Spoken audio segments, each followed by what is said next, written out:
মহান আল্লাহ বলেন, ওমান আরাদা আন যিকরি ফাইন্না লাহু মাঈশাতান যানকা। নিশ্চয়ই যে ব্যক্তি আমাকে স্মরণ করা থেকে বিরত থাকবে,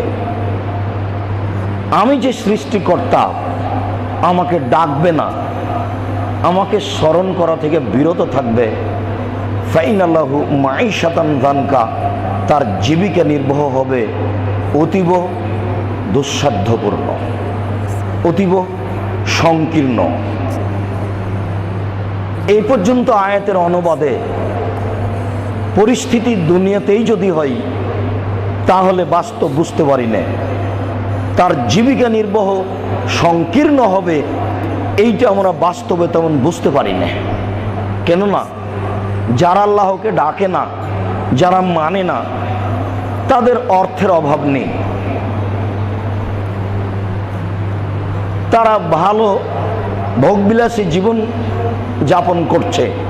কিন্তু আল্লাহ তাআলা বলছেন, যে ব্যক্তি আমাকে ডাকা থেকে বিরত থাকবে আমি তার জীবিকা নির্বাহ সংকীর্ণ করে দেব।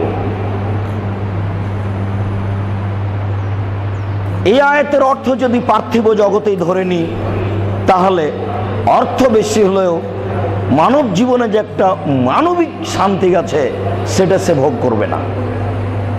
আর বিচারের মাঠে যদি হয় তাহলে তার বলার অবকাশ রাখে না, তাহলে তার জন্য কত কঠিন অবস্থা সে নিজেই বুঝে না। পরের অংশগুলি প্রমাণ তাই হয়। তিনি বলেন, অনাহারস্বরহু ইয়াউমাল কিয়ামা আমা, আমি তাকে বিচারের মাঠে অন্ধ করে উঠাবো।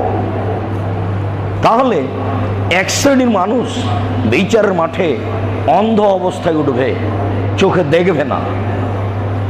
অবশ্যই এই কথা আল্লাহ তাআলা অন্য জায়গাতেও বলেছেন এইভাবে, অনাহারস্বরহুম ইয়াউমাল কিয়ামা আলা ওজুহিহিম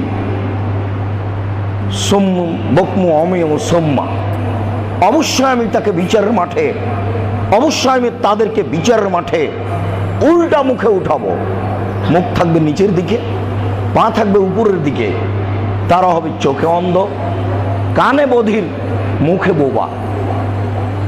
ওখানে আল্লাহ তাআলা এই তিনটি কথা বলেছে, আমি তাদেরকে উল্টা করে উঠাবো। মুখ থাকবে নিচের দিকে, পা থাকবে উপরের দিকে, চোখে হবে অন্ধ, কানে হবে বধির, মুখে হবে বোবা। এ কথা আল্লাহ বলছে। তাহলে বিচার মাঠের এক পর্যায়ের এটা অবস্থা।